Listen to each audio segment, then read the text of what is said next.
Right, today we're going to go scale weight, protein, and then exit strategy. Is there anything in particular anyone really wants covering today? Because this obviously is the last one.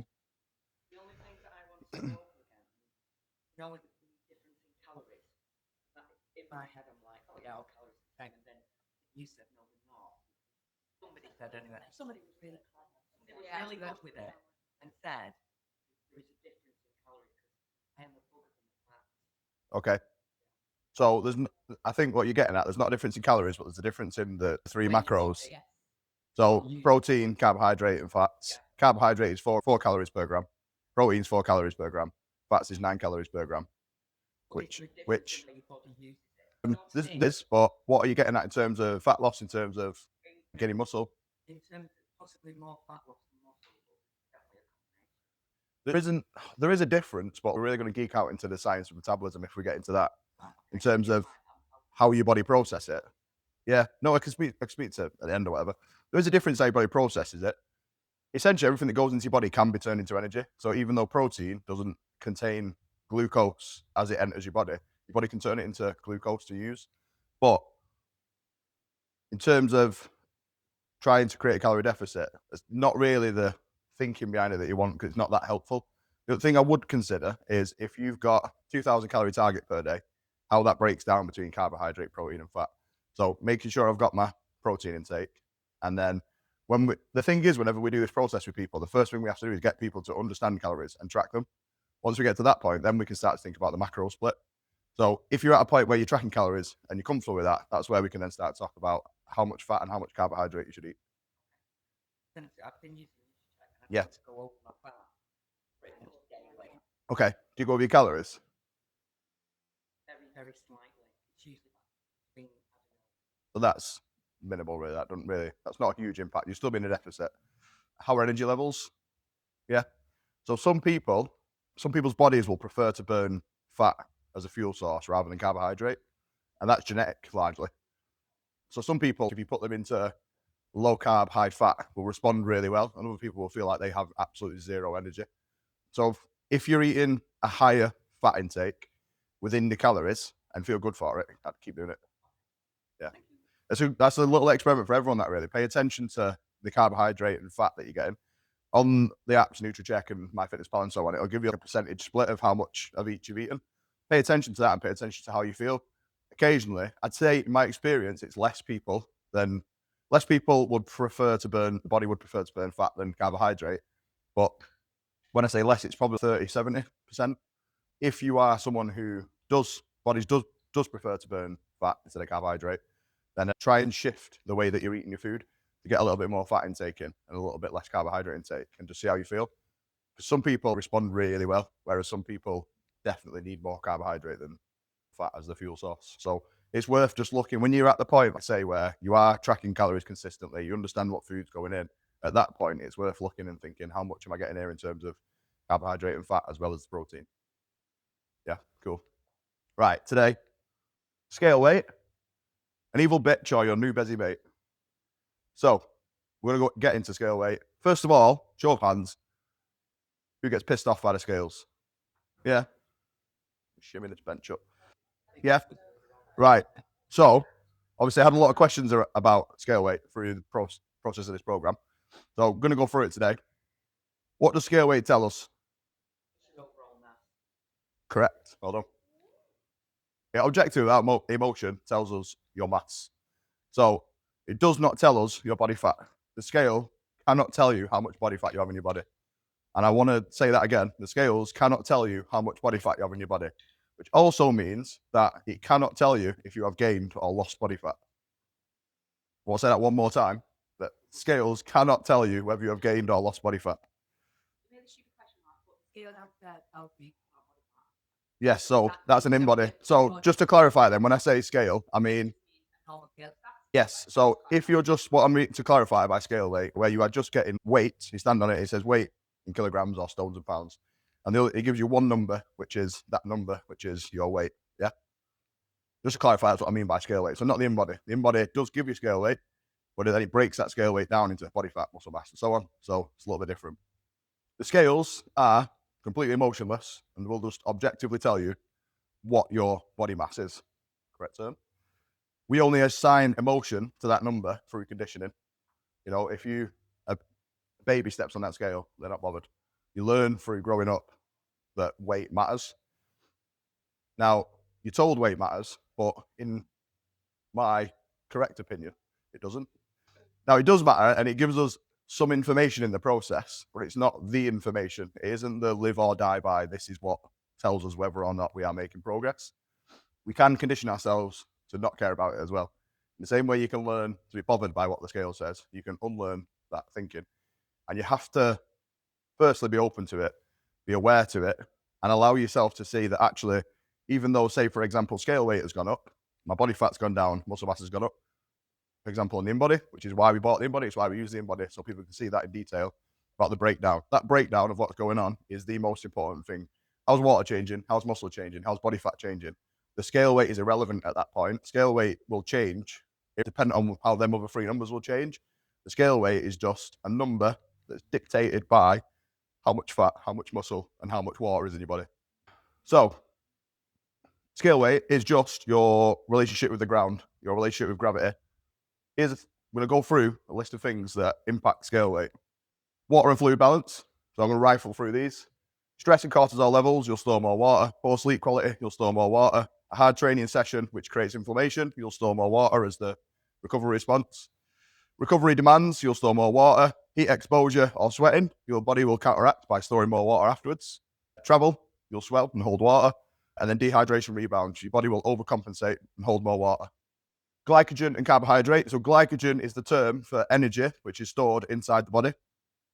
Carbohydrate intake, if it's gone up or down, will change what your body weight says. Muscle glycogen storage. So if you've ate more carbohydrate, which then turns into glycogen, if that's stored in the muscle, there's more body weight. Same thing in the liver. It's also stored in the liver. Every 1 gram of carbohydrate gets stored with 3 to 4 grams of water. So every 1 gram of carbohydrate adds 4 to 5 grams of weight to your body. Carb timing. So if you've had a big carbohydrate meal last night and wake up full of energy, you're going to be a lot heavier in the morning. If you have a low carbohydrate meal last night, even though it's the same calories, and step on the scale in the morning, you're going to be a lot lighter. Same things then for refeeds. Digestive content. So the amount of food that's in the gut, we spoke about that with fiber. Eat more fiber, slows down digestion, body weight goes up. So fiber intake, high fiber, more gut intake. Meal timing. Did you step on the scales an hour after you've eaten? Or did you step on them 6 hours after you've eaten? How much of that is processed through? Bowel movement frequency, constipation or slowed digestion. And then food volume versus calorie density. So if you've eaten 1,000 calories, this 1,000 calories is dairy milk. This 1,000 calories is steak and broccoli. That changes your weight differently, even though it's the same amount of calories. That will sail right through the system and not add too much to dairy milk. The steak and broccoli is going to sit in your digestive tract for quite some time while your body gets to work on breaking that down. So body weight is going to go up. Absolutely. If there's anything you take away from the last 4 weeks. So muscle and training effects, same thing with DOMS, inflammation, soreness, retain water. Micro trauma from resistance training, similar thing, retain water. New exercises or higher volume. If your body isn't used to that stimulus, it creates a different trauma that your body isn't used to processing, therefore you hold more water. All of these things, your body will suck water in for the immune response, for the recovery process to help your body to get the nutrients it needs to the area it needs them in order to recover. Increased blood flow to muscles. This is a mad one. If you step on the scales, say you woke up first thing in the morning, step on the scales and just take your body weight, and then you go and run around the block and step back on them, because the blood in your body has moved to where it is, scale weight will be different because of the weight distribution that's stood on them is now different. I know it's a mad one, that. It really is mad. There's only ever about 30% of your blood actually moving through your body until you start exercising. It pools in your calves, your stomach, and your liver. Then once you start exercising, your body redistributes it to where it needs it. That change in where the weight now is inside your body can change what the scale weight says because of how the weight is distributed on top of it. And then again, inflammation from hard training. Sodium electrolytes, so salt intake, retain more water. Processed foods, eating out, again with the salt, so hold more water. Electrolyte drinks, the goal of them is to hold more water. So if you're drinking electrolytes, you are deliberately storing more water because of how beneficial it is to the body. Hydration fluctuations up or down, and sodium sensitivity. Some people will have a bit of salt in the tea and you won't do that much to the weight. Some people will have a bit of salt in the tea, they'll hold all of that salt and it'll do a lot to the weight. Sleep and recovery, total sleep duration, we spoke about this one a lot. So total sleep duration, Time in bed versus time in sleep are two different things. More time asleep means better recovery, usually means lighter in the morning. Shorter sleep usually means heavier. So sleep quality impacts that. Late nights, again, same reason. If you get a late night, wake up on the scales, you're going to be heavier the morning after. Inconsistent bedtime for the same reasons, social jet lag and so on. Circadian rhythm disruption, same reasons, and then social jet lag. On to the next one. So hormonal fluctuations. So menstrual cycle will literally week 1 to 2 to 3 to 4 will be completely different to each other during the menstrual cycle. You see some people recommend that females should take every fifth week as the weight check to refer to, because then they'll fall at the same stage of the cycle. It's within week 4 to 5. Onwards from there then, stress hormones, thyroid fluctuations, recovery hormones, testosterone, estrogen shift. Males aren't immune to this as well. Our hormones will also change how much weight we've got. Alcohol, stimulants, all the same reasons. So alcohol intake, alcohol-related inflammation, sleep disruption from alcohol, caffeine, timing, late stimulants, impacts how much body weight. Time of day that you've weighed yourself, how much hydration status. So did you have a drink before you stepped on? You've not had a drink for, was it last night? So are you 12 hours ago since you've had a drink? What clothes you wear? This is a mad one. The amount of people who will step on the scales in completely different clothes every time. You'd be surprised how much they weigh. They can weigh anything from 1 to 5 pounds, the clothes you got on. So that can completely change it. Scale placement is a huge one. So on the in-body, it actually has a spirit level. So we have to check that and make sure it's level every time people get on. But if they're on a different slant, that'll give you a different scale weight. And if you're in your bathroom, your tiles won't even, they might look perfectly flat and even, but they won't be. They're not. If you try it, put your scales there, step on, get off, move them 5 millimeters, get back on it, it'll say something different. You've got to make sure either they're in the place all the time or they're somewhere where they never move. They always stay in the same spot. Scale accuracy and calibration. There is error in most scales unless you've got a real expensive set. Chances are, just because of the mechanism inside of it isn't that good. 2 different times you step on, it'll give you 2 different readings just because the scale itself isn't that great in terms of the quality of the instruments inside it. So you then got day-to-day variability, scale sensitivity, surface unevenness, a few of the ones I just said, inconsistent weighing conditions. Exactly. I'm making a point. I'm coming to it. Psychological and behavioral. So stress perception. If you're stressed about the fact that your weight isn't changing, you will hold more water and therefore scale weight will go up. So being stressed about the scales will make your body weight go up. Okay? But that is also any other types of stress will make that happen. So anxiety around weighing can paradoxically make the actual weight go up. Over monitoring for the same reasons. If you're always looking at the scale weight, that can create that stress cycle. And then emotional reactivity to numbers. So using today's weight to dictate how you should behave within that day. It's gone up, so I should go harder, which is something I spoke about a lot last week. Don't do that. Stick with the plan, regardless of what's going on in the head. So through all of that, what didn't I mention? Whether you gained or lost body fat. All of those things will change whether or not body fat, all those things will change whether or not scale weight will go up or down. And none of those things are anything to do with how much body fat is inside your body. That makes sense. Yeah. There was like 50 things that I've just said that can change your body weight. And none of those are anything to do with body fat. Scale weight itself does not tell us how much body fat is inside your body. Okay? So when we have new starters coming to platform, some of you will see this, but probably forgotten that you've seen it. This is one of the slides that we go through in the first 10 minutes when they come in. And we talk about the different ways that we track progress. Because if most people will come in with the mind frame of only tracking scale weight, and we need to break that as soon as you come in, because if you're tracking scale weight as your indicator of whether or not you're doing well, you're immediately going to fail because you're tracking the wrong thing. So the things that we recommend to people to track, the in-body first of all, because it gives us that deeper detailed breakdown of body fat, muscle mass, and so on. Tracking your weights on what up. If you're getting stronger over time, then that's the indicator that training, at least, is going in the right direction. Progress pictures. So we don't take these for people, but always recommend that people take them for themselves, because most people don't like how they look when they first walk in or they start like a program. They don't take that first one, but then 3 months later, they made loads of progress and they can't look back at it. So I always recommend take that first one, even if you just put it in a folder on your phone and don't look at it. But at some point in future, you can use that as a reference point. And because you see yourself every day, you don't see that progress happening. But progress pictures are great for that. Takes a snapshot in time. Clothes are fitting better, and that's a good indicator. I think as well for fellas, one thing that you get muddled up with is even fellas are in that mind frame of got to be smaller, got to be lighter. But also, most fellas are, I want bigger arms, I want bigger chest. That means that your shirt should probably get tighter around the top for a fella if your goal is to get bigger arms, bigger chest. it should probably feel tighter. But I've had a lot of men where they felt that tightness and thought they were going backwards because in the head, like, I need to get smaller, I need to be lighter. That makes sense. Yeah. Mood and how you feel. This is my biggest one. If you're waking up easier in the morning, you're handling stress better, you've got more energy for your day, more energy for the people that matter around you. That is the biggest win, regardless of whether or not the scale says that you've just gained 0.3 of a kilo. And then the final one is like any little personal wins or experiences you get. So something you've tried before. For a lot of people, it's just being consistent in the gym. For a lot of people, we get told the fact that for the first time ever, they've broken past like 2 months in the gym. That is such a huge win. Like, celebrate it, pat yourself on the back, and use it as a positive momentum into a positive snowball within your life. All of those things. So we go through that immediately when people start with us. We go through all of those things because scale weight itself will take you off track. Now, all of this said, scale weight can be useful. Sorry, that's the next bit. So scale weight should go up first if you start a new sort of health fitness routine. And you can probably understand why now, because of all those reasons I said at the start. If you're drinking more water, if you're eating more nutritiously dense food, if you're eating more fiber and eating more protein, there's a lot more storage inside your body. Your gut is taking longer to process food. Your body is storing more water because you're drinking more and it's using it. All of those things mean body weight goes up.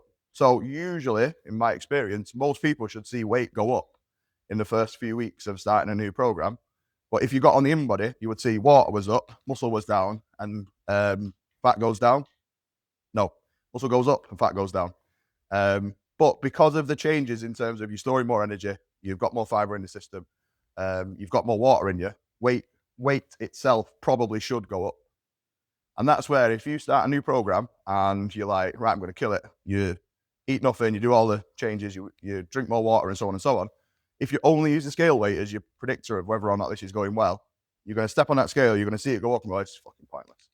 Might as well stop. And then you fall out the process. But the problem is that it's a lack of understanding in what should happen and then using the wrong number to dictate whether or not it's going well. That makes sense, yeah?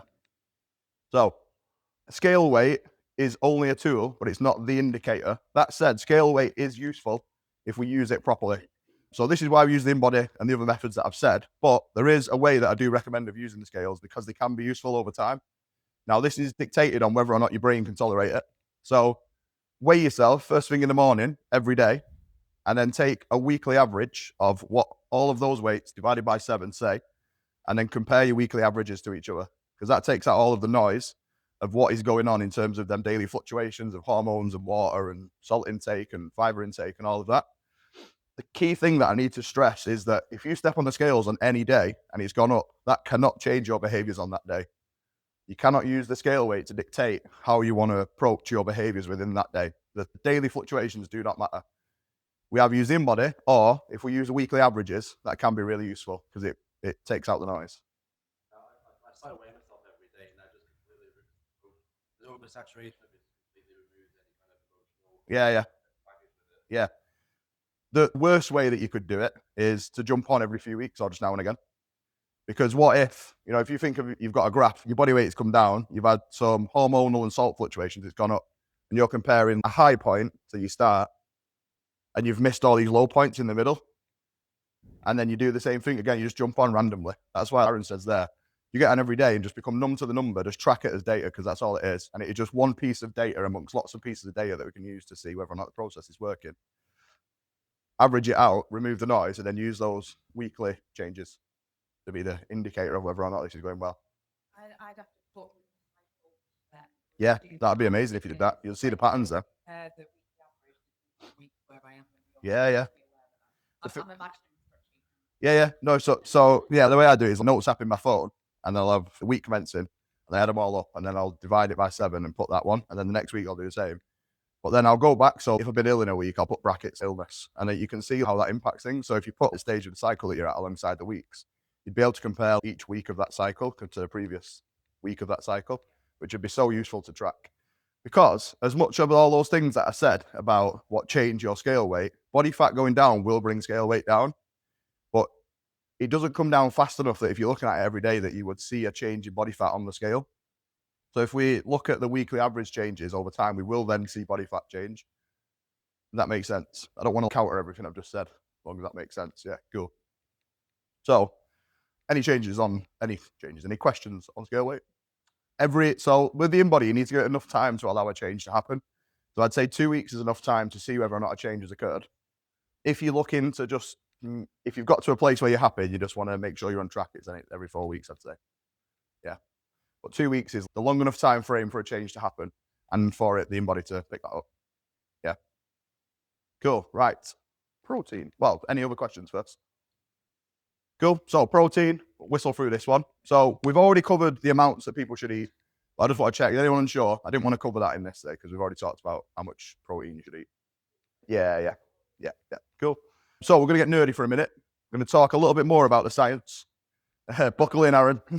So I want to be honest, with all of Catalyst, the way I've kind of approached it is I've explained the science underneath it so you can understand why, for example, fiber matters, why hydration matters.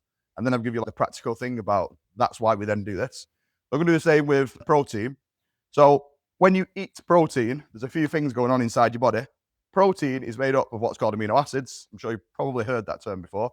There's 20 amino acids that make up protein. Them amino acids will form in a certain combination or chain, and that is known as a protein. We just call it protein collectively, no matter what you eat. But the different foods that you eat contain different combinations of the building blocks of protein, which are amino acids. When you eat amino acids, it releases nitrogen into your blood, and you need a certain amount of nitrogen in your blood for your body to start to get the signal to build muscle. But then the most important one is an amino acid called leucine. We then need the nitrogen at the right level and leucine present in order for your body to trigger something called muscle protein synthesis. The leucine threshold being the anabolic switch, so anabolic meaning build muscle.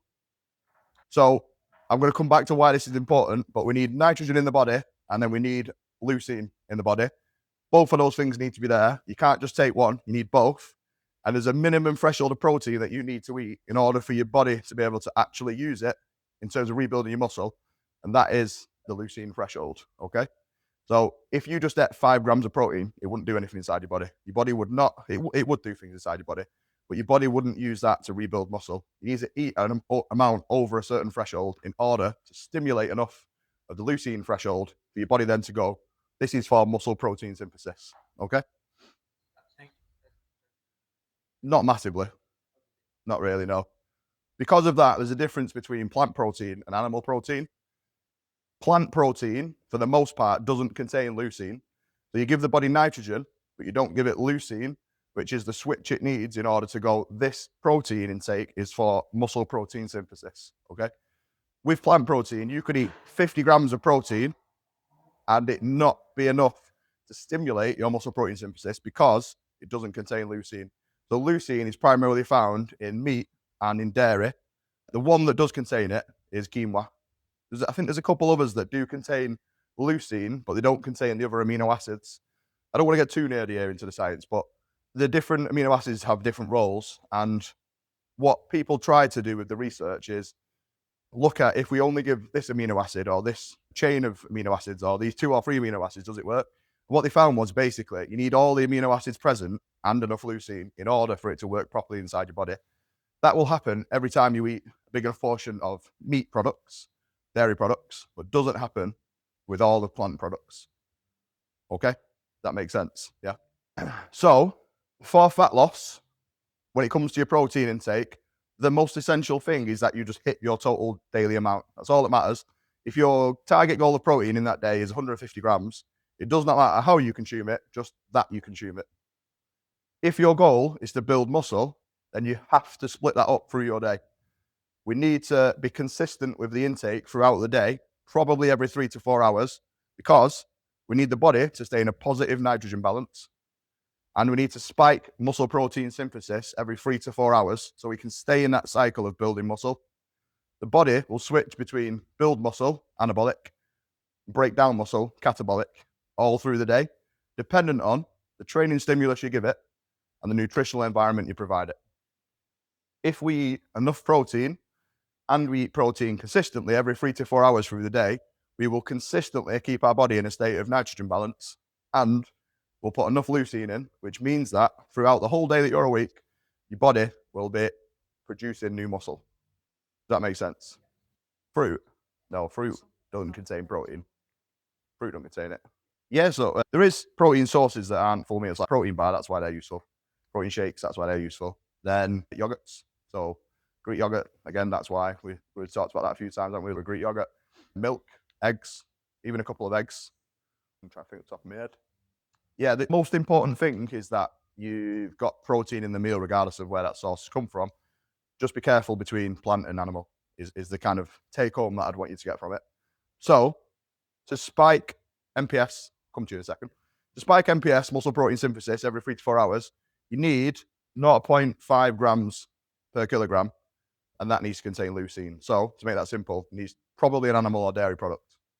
If you're eating 3 meals a day and your target is 1.5 grams per kilogram body weight, then that means that if you have 3 meals at a 0.5 gram, that'll be 1.5 gram. That's how that works.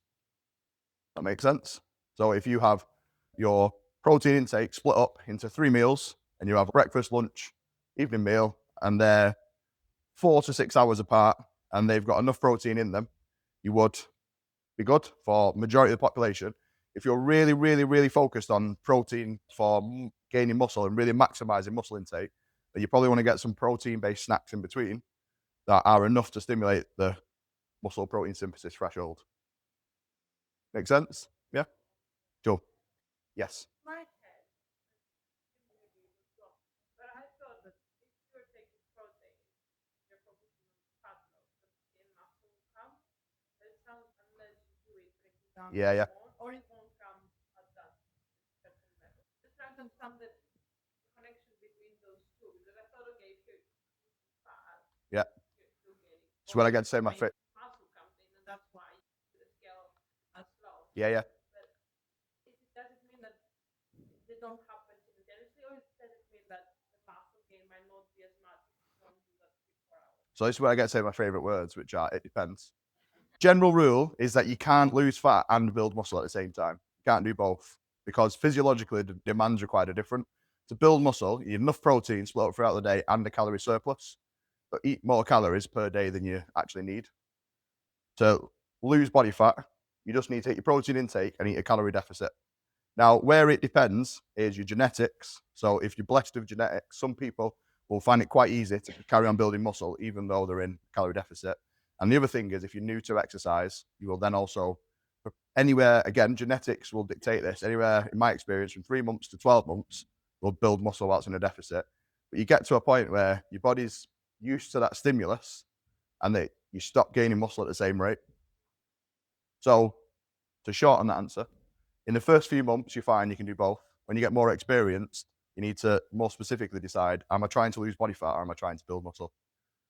The goal of eating protein in a calorie deficit is to preserve muscle, not gain it, because your body will try to lose it to give your body. When I said before that everything that enters your body can be turned into energy that your body can use, your muscle will break down, which is this next slide. Your muscle will break down, your body will break down your muscle and go take it through a process called gluconeogenesis and literally turn those muscle fibers into glucose that your muscles can then burn, or your brain can burn, or your liver can use.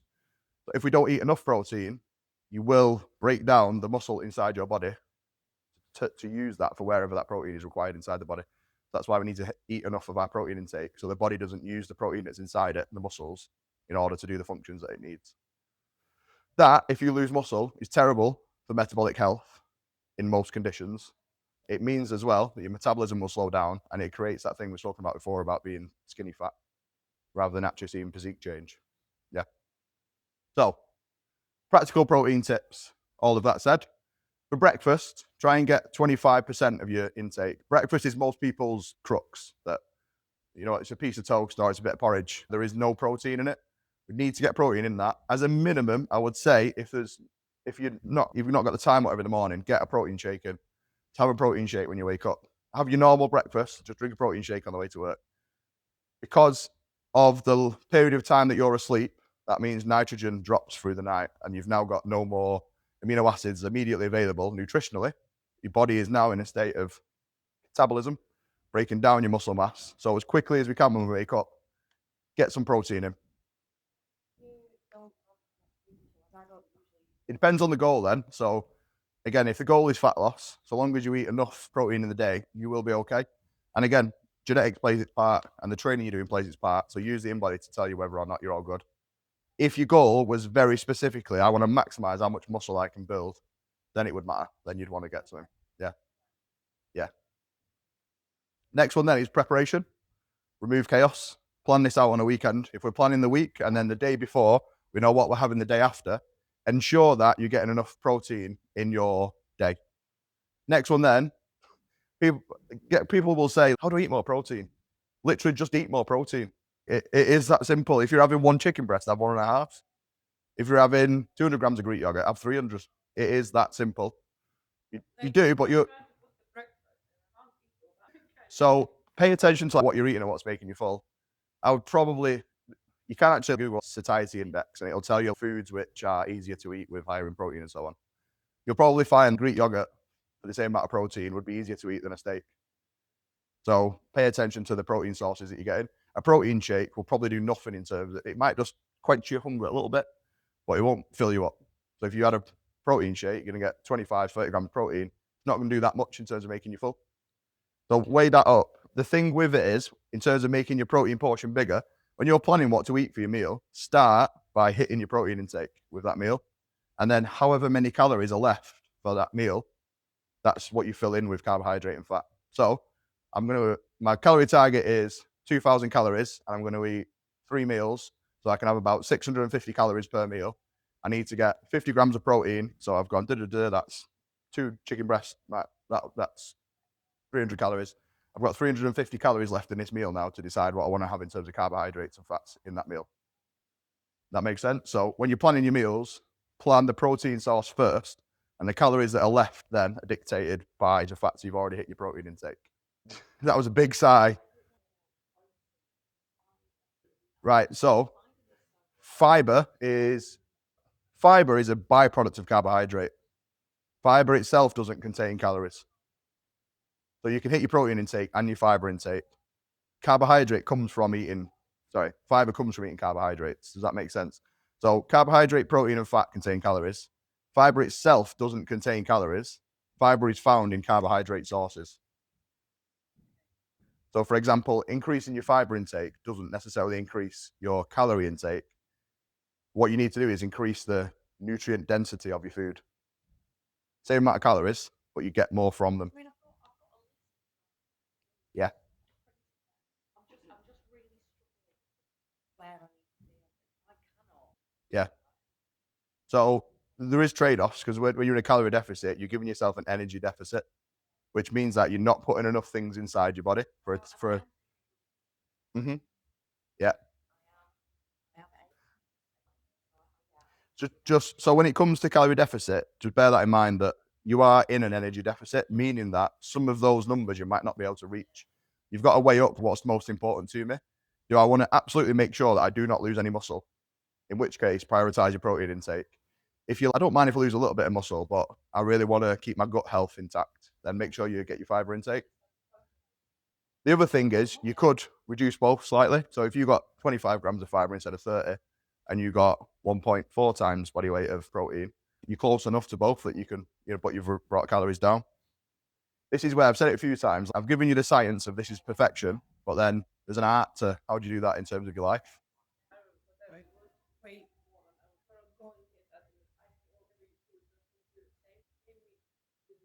Yeah.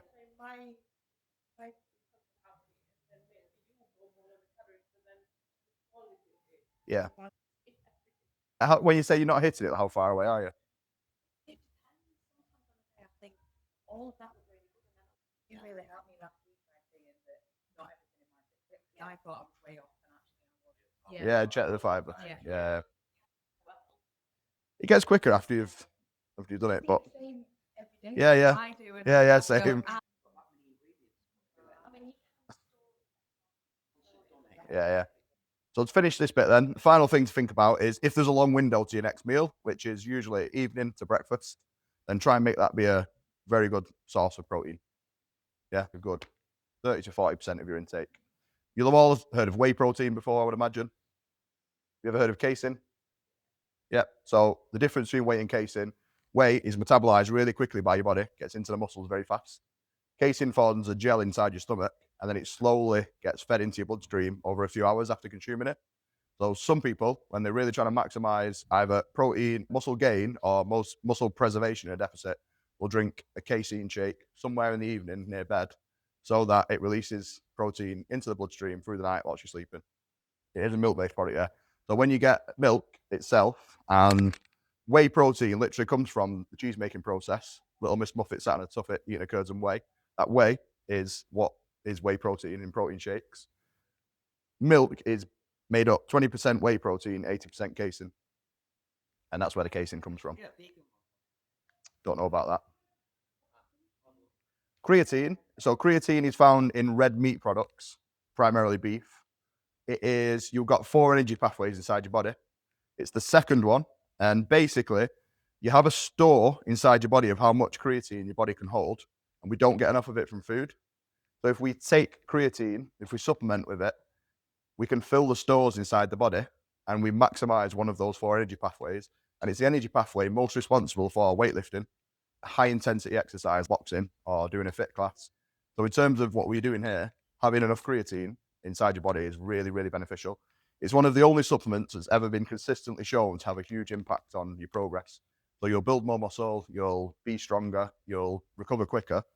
In the last 5 years, the research has really shifted as well, and it's shown that it actually prevents Alzheimer's and dementia, reduces mental fog, and can improve mental ability. Creatine, just take it once a day, 5 grams a day. Best taken with a meal, but more important that you just take 5 grams a day. So if you have it first thing in the morning when you get up and you don't eat for a few hours, sweet, that's fine. Just take 5 grams a day. You can get both, but the tablets are usually massive. Yeah, just straight in the mouth. That seems to have been much worse than in water. I don't want the powder in water, so I'm just going to have the powder. All right, yeah. We'll go with that. Right, cool. So any questions on proteins? Finish off. Yeah. Now, any other questions before we get into the final bit then? I'm wondering about carb cycling. Yeah. Because I'm getting dizzy a lot at the moment, and I don't know if it's because I'm having my carbs not very efficiently, or if my hydration's fine, sodium is fine. Yeah. I don't think it's because my deficit needs support with it, but I feel it could be to do with the carbs I'm having. So just to check, when you say carb cycling, you can do carb cycling over weeks. Or are you talking acutely within a day? I don't know. I don't really understand it. Okay. What are you doing currently? I have something carby within an hour before a session. Okay. So if and when are you getting dizzy? In the session, or? Yeah, in the session, yeah. So it probably isn't getting into your muscle within an hour. So the way you want to think about energy intake for exercise is the meal that you eat 4 hours before you train is the one that fuels that session. Some fast-acting carbohydrate, if you had a banana within the hour, you'll probably get the use of a lot of that. But if you're not going to maximize storage inside your muscle, so it's available for exercise. So when we start to really nerd out on nutrition science, the first thing we need to do, everyone, is understand your calories, understand your protein. But if we start getting into macronutrient timing, especially if we're in a deficit, so we're not eating enough carbohydrate, we want to bracket it around training. And the way I always suggest is take your full daily intake and put probably 60% 4 hours before you train and 20 to 30% after, and the other 10 to 20% just wherever through the day. But you want to get the bulk of it around exercise. Yeah, so try and get 50 to 60% of your whole day's carbohydrate intake 4 hours before you train. And then maybe even a little, 5-10% an hour before, so a banana or something. Yeah. Yeah, cool. Any other questions before we? Somewhere around 20 to 30%. It's less important after training in terms of it's more about getting enough in over the next 24-hour period. But you'll probably feel the benefit of getting a good carbohydrates off after you've exercised. It'll help your body go through the recovery process. Banana would be useful. Protein shake would be useful, but it wouldn't necessarily give you energy in the session. But think about the evening meal you have before bed is the one that's going to fuel your exercise. Yeah. So just think of it like that. Yeah. And yeah, a banana first thing will be useful. That's all right. Just make sure that it's a good source of carbohydrate. Yeah. Yeah. Having a banana or something in the morning would be useful because there's 2 ways that your muscles use carbohydrate in the body. One is the muscle is actually, one is the carbohydrate that's actually stored in the muscle. The other one is the carbohydrate that's floating around your blood. So if you eat a banana, that carbohydrate will be floating around your blood by the time you come to exercise. So that would be useful then. Any others? Well, I was going to say something, because I've opened one. No, in that case. Leave them in the social area. Yeah, because I've opened jobs. I'll have my dinner. Mhm. But then I don't have anything to eat until if I'm doing an 8 o'clock session, 9 o'clock. What's your question? This is what I'm saying. Is that having an impact then on What? everything? No, you can't say everything. Be specific. It's like when I get my training. Right. Yeah. So is that having an impact? Because I've not eaten, so I left had a meal at 12. Yeah. I've been in work. I've gone straight to work. I've come to the gym 8 o'clock at night. Yeah.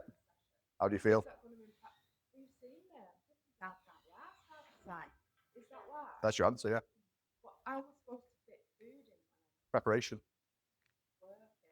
Have it with you. Take it with you. Have some options in your car, protein bar, fruit. Have Tupperware at work that you can eat on the way somewhere. Yeah. Fully enough, the one that you missed was the way we went through that. So like removing chaos. How to be prepared, for example, on a Sunday or weekend. Okay, so I would suggest getting something in the gap between 12 and 8. 4 o'clock, 5 o'clock. Yeah, absolutely. Sounds like you answered it yourself by saying you feel terrible and ain't got the energy. That's the answer, I think. That comes from when no, you're eating for utility. You're eating for a purpose. It's what? Yeah. Which is a big part of. Yeah, you. Yeah. 100%. Yeah.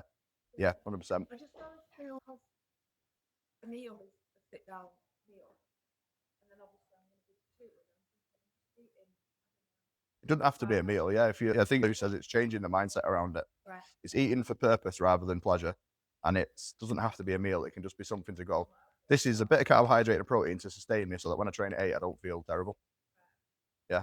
Right. Cool. So exit strategy, the final bit, the last bit of Catalyst. This is about not just achieving the result, but becoming the person that can sustain it. Just before we jump in, how have you found the last 4 weeks? They've been useful? Yeah. Yeah, the impact that has. Cool. Hopefully, everyone feeling better at this point than you did 4 weeks ago. Yeah, cool. So this is about then, how do we sustain what you've done? Every diet you've ever done, if you've lost body fat on it, has worked. You'll see people say things. I love that question. So someone will go, "Oh, I did the Atkins diet. It didn't work." And I go, "Did you lose any weight?" And he was like, "Yeah, I lost 8 pounds." It worked then. The issue is that weeks later, you regained it. The regain was the issue. The diet itself created fat loss. The issue was what we call the exit strategy. It's not all that people and this was all through childhood. Oh, it's a great diet that until I started eating normally. Yeah. It's redefining what's normal, isn't it? We'll talk about that today. So if you regained the weight, the issue was the exit strategy. It wasn't the diet itself. So this is the common diet cycle. So unhappy with how you are currently, some form of temporary intervention, the Atkins diet, or going to the gym in your head for 4 weeks to achieve result.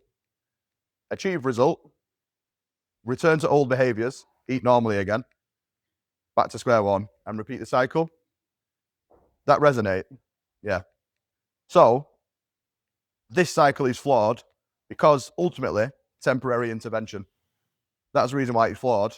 If you want to change this bit, it can't be temporary. It has to be a permanent change in your brain. What we want to try and do, the new diet cycle. I was well happy with these graphics, by the way. I got a wow then. It's the new colour. You've never seen green on my screen. So long. Subtle. I've been thinking about this since week 1.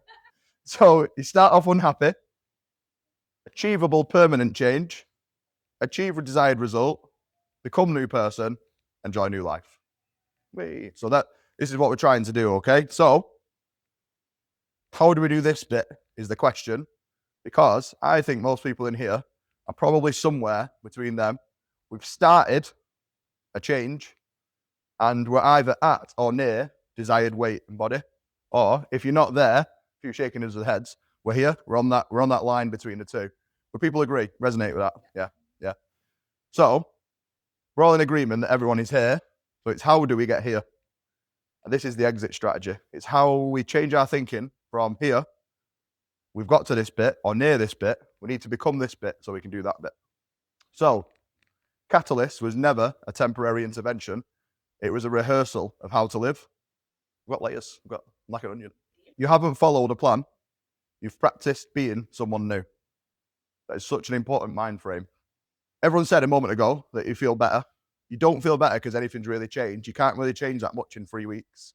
The reason that you're feeling better is because you're living the person that you want to be. And that's the person that you always said you would be. Okay, so there's obviously some changes. You're sleeping better, you've got more fluid in you, etc. But the real positive, powerful feeling in your brain is that you are living the person you always said you would live. And that gives such a sense of self-worth that bleeds into absolutely everything that you do. Because your brain now is starting to trust that you are the person that does the things that they say they would. Went out with some friends I've not seen well before Christmas, birthday, and the first thing all of them said, "You look great." I'm like, "Well, nothing's changed, but you look happy." And it's like, so that's what's changed. It's not the fact that I've lost or gained or whatever. The fact that it's something inside. Yep. Actually, I do feel better, but it's kind of showing on the outside. 100%. It's the way that you carry yourself, and that is physiological and psychological. So physiologically, like the nerdy things is you've got more blood getting to the skin, so your cheeks are rosier. There's better movement of blood around the body, better circulation. So it gives appearance that there's more color in your skin and you help you happier. Your brain feels happier because you're giving it the chemicals in order to give the happy signals. So therefore, facial expressions are lighter, brighter, and chest is probably up more, and that kind of thing. That is such a powerful bit. And if people are noticing that, that's really, and 3 weeks later, people are noticing it. So who here feels better for these behaviors then? Who's sleeping better? More consistent with food? Feel calmer? That's a big one, isn't it? Feel more in control. Feel more in control. Yeah.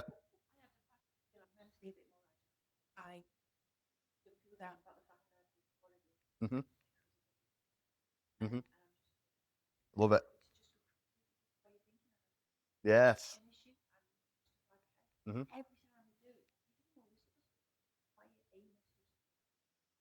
Yeah. Yeah. Yeah.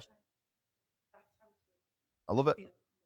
It ties in perfectly to what this bit is now as well about the exit strategy. It's that this wasn't a temporary intervention. It was a rehearsal of a new life. It's a change of approach inside the brain, ultimately, more than anything.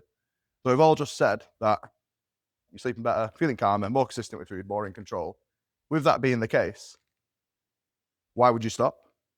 And again, I want to reinforce the point that this isn't a temporary intervention if you choose it not to be.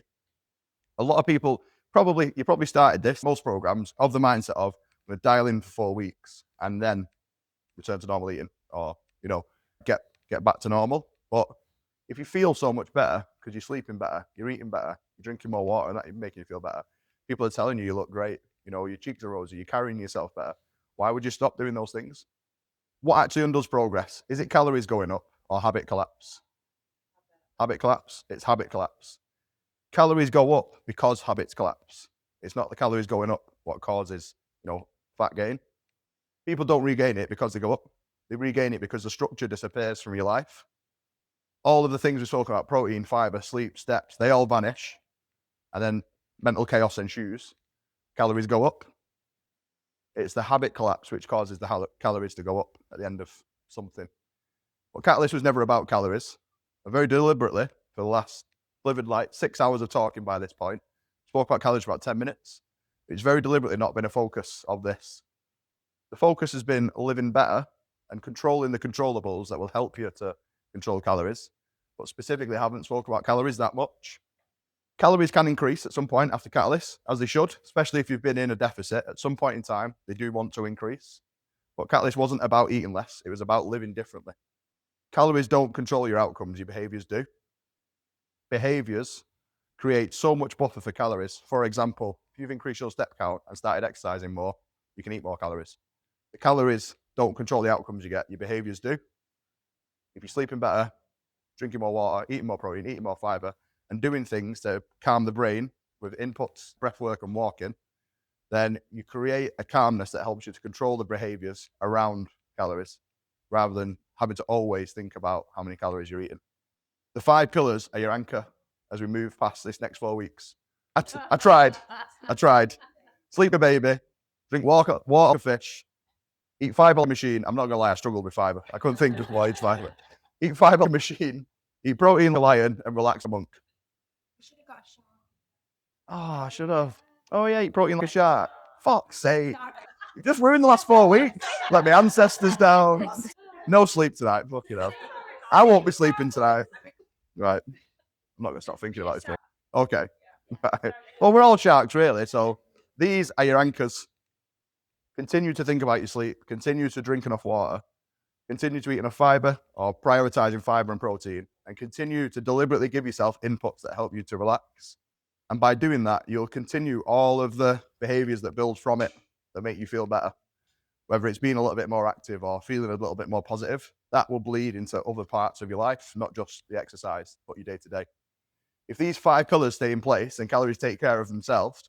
However, if calories don't take care of themselves, we've created a really stable and calm foundation to then adjust calories from. Whenever we start with someone and we sit down and want to lose body fat, there's a myriad of things that as coaches we need to try and work out before we get to just track calories in MyFitnessPal. If you guys do the 5 pillars that we've talked through there, then calories probably will take care of themselves. But if they don't, we've created the foundation which we can go straight into how many calories are you eating. This phase hasn't worked because you tried harder. I want to point this out. In week 2, I actively told you all not to try harder, but to make it simpler. It worked because you reduced stress, you got better sleep, you controlled your blood sugar better, you had better recovery, and you were more aware of and thinking about and controlling your emotions. It wasn't about doing more. And again, I actively said that in most cases, doing more can increase the stress, send you off track, worse recovery, etc. Once we've got the plan, it's about executing that plan as consistently as you can for the rest of your life. It's not about working harder. It's about doing it simpler, reducing stress, and just sticking with the process. This doesn't end at this point for any of you. As much as we won't be meeting on the Saturdays, hopefully all of those processes now are in the brain. You just need to evolve it. So you need to keep the structure in place. You can adjust your calories for sure. If you feel you want more energy, you can control it up and down. You can sit with a coach and discuss that if you want. But the identity of it needs to remain that you are the person that cares for yourself because you matter, ultimately. You're not going back to life before Catalyst. This is now your new baseline. Where you are now isn't a temporary peak. This is your new foundation to build the rest of your life from, but your health and fitness journey from. The biggest win wasn't any progress you made. It wasn't the weight you've lost or better sleep that you've had. It's that you now trust yourself to do what you said you would. And that changes everything. I tell you what my Mhm. normally the last 2 years I've been here, it's really good during the week. Mhm. Last weekend I was on everything. Mhm. And it was just a real mindset change. Mhm. Oh, I did die. Weekend was a bit boring, but You can filter more excitement in there, but putting that foundation in place, so well done. It is important that, again, with all of this is the art of it. How much do you want to do it? It's up to you. I'm not here to tell you how much to control calories or sleep better or whatever. But 2 days on the weekend is a good chunk of your week. It's probably 25 to 30% of your week that you might be losing because all of the structure disappears Saturday, Sunday, and then starts again Monday. If it just stayed 80%, if it stayed 50%, if you was going to bed at 11 o'clock every night and on a weekend you got in bed at 12 rather than 3, that in itself is progress. And it'd probably keep you close enough to all the structure that it never really goes away from that structure. So when you get to Monday, you're not putting the structure back in place, you're just carrying on where you were from the week prior. So we didn't chase a new body. We chased a way of living that produces one while feeling a damn lot happier in the process. You don't need another plan. You don't need another reset. This doesn't end at this point. It's not a temporary intervention. You just need to continue to trust the version of you that has just shown up for the last 4 weeks, because this is who you are now. Any questions? Yeah.